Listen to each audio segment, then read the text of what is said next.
tinna lalaa jirtu mataan kee dhagaarran bulle afaan kee agabuun bulle ijji tee riiban dhabne halkan kee bariin dhabne bariin kee nagaan dhabne rabbi kunu asii kaa'ee daawwataa jirta.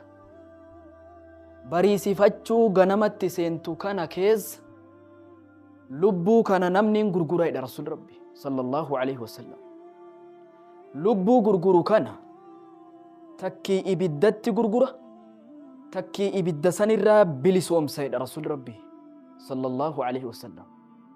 Lubbuu teennatan adada guyyaatiin adada silaa aduun baatee lixuun umrii rabbi nuu kaa'e gaafa garaa haadhaa jiru chaappaan nuu dhayame paaspoortiin nuu dhayame sun muramaa kutamaa jira. Maaliif jennaan nuti gaafa garaa haadhaa irraa baan irraa eegalee akka xiyya eboo keessaa darbameeti. Aga umrii kan keessii dhahame san xiyyi sun deema. Gaafa chaappaan xumuraa sun gahe xiyyi si waraanu sun du'a. Xumura waan ilma namaa mudatu, ilma namaa kufisu, ilma namaa duyda isaa cabsu guddaan du'a tana. Almawtu nihaayatun min hayaati insaan. Goolabbiin xumuraa jiruu ilma namaa ka goolabu du'a.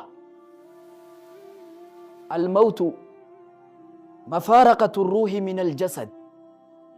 Ruuhin tun qaama dhiistee biraa deemutu du'a jedhama. Nuti marti du'an beeyna. Laakiin qophii takkii guyyaa saniif qophaa'utu dhabame. Ebeluu in awwaalla. Ebeluutu du'een dhageenna. Falam ta'tabiruu min. Irraan gorfamnu irraan qayyabannu. Gara rabbii nu yaadachiifne. Gara rabbii nun beeysifne. Alimni tokko waggaa 450 dhalate. Waggaa 55 duniyaarra jiraate. Maqaan isaa Abu Hamid al-Ghazali, Imaamu Ghazali rahmatullahi alayhi. Jadiirun biman ilmawtu masra'u والقبر مقره والتراب مضجعه والقيامة موعده والنار أو الجنة نورده والدود أنيسه ألا يكون فكره إلا في الموت والاستعداد لأجله. ديرك أما جد إمام غزالي نمني دوتي كفننا ساتاتي نمني بيين بكا إني تيسو تاتي نمني كابرين بكا إني ترقع تاتي نمني نكيري في منكر إسا تيسي سنيقا في إسا قافة تأي بيلمني قياماتي يا ربي ملكي مري جنته يا ربي سلبنا مري عذابه والدود أنيسه كإسا بوهر سو أمورا مو في رير مجد الروان هدون بوهر الروان هدون قمن ماتي قمن إجولي قمن منا قمن مكينا قمن itti boharaa jirra.